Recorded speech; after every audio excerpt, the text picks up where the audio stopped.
Hi, we are reading chapter 25 of Roald Dahl's Charlie and the Chocolate Factory, called The Great Glass Elevator.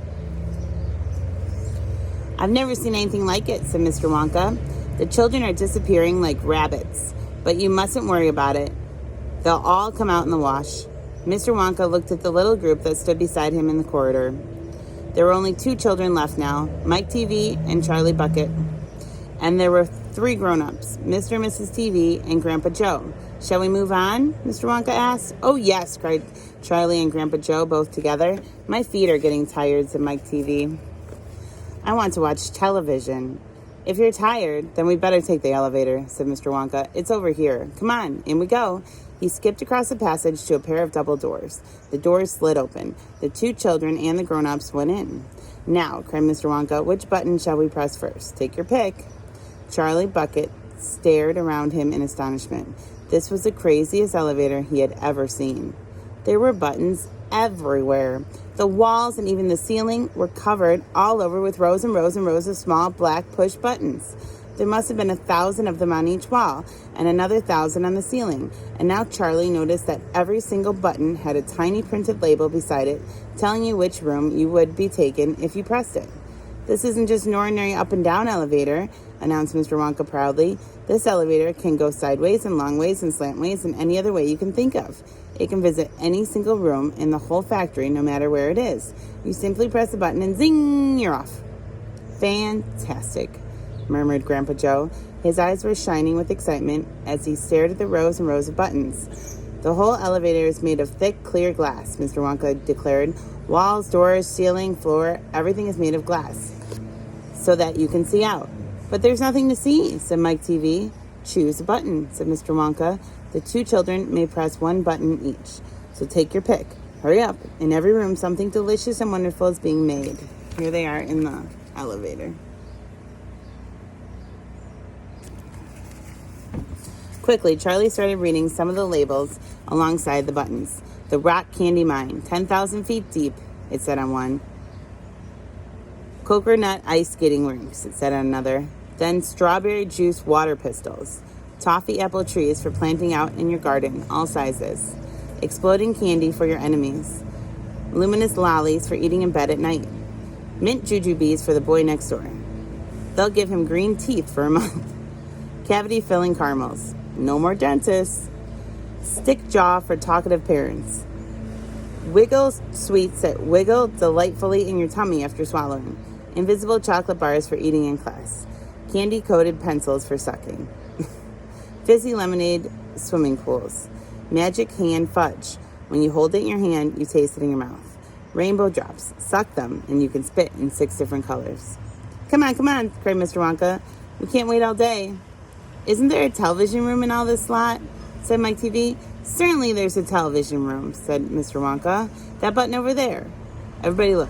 Television chocolate, it said on the tiny label beside the button. Whoopee, said Mike TV. That's for me.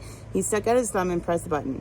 Instantly there was a tremendous whizzing noise. The doors clanged shut and the elevator leaped away as though it had been stung by a wasp.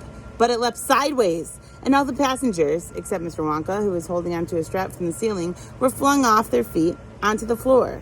Get up, get up, get up, cried Mr. Wonka, roaring with laughter. But just as they were staggering to their feet, the elevator changed direction and swerved violently around a corner. And over they went once more. Help! Cried Mike TV. Take my hand, said Mr. Wonka. There you are. Now grab this strap. Oh, it was Mrs. TV that yelled help, not Mike TV. Sorry. Everybody grab a strap. The journey's not over yet. Old Grandpa Joe staggered to his feet and caught hold of a strap. Little Charlie, who couldn't possibly reach as high as that, put his arms around Grandpa Joe's legs and hung on tight. The elevator rushed on at the speed of a rocket. Now it was beginning to climb. It was shooting up and up and up on a steep, slanty course as it were climbing a very steep hill.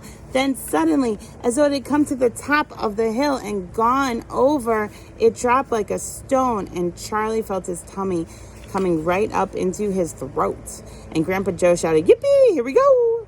And Mrs. TV cried out, "The rope has broken. We're going to crash." And Mr. Wonka said, "Calm yourself, my dear lady," and patted her comfortably on the arm. And then Grandpa Joe looked down at Charlie, who was clinging to his legs, and he said, "Are you all right, Charlie?" Charlie shouted. I love it. It's like being on a roller coaster. And through the glass walls of the elevator, as it rushed along, they caught sudden glimpse of strange and wonderful things going on in some of the other rooms. An enormous spout with brown sticky stuff oozing out onto the floor.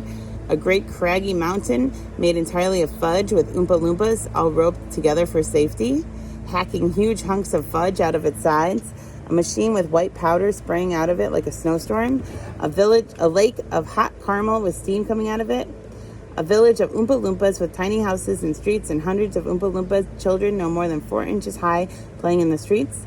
And now the elevator began flattening out again, but it seemed to be going faster than ever, and Charlie could hear the scream of the wind outside as it hurtled forward, and it twisted and it turned and it went up and it went down, and I'm going to be sick, yelled Mrs. TV, turning green in the face.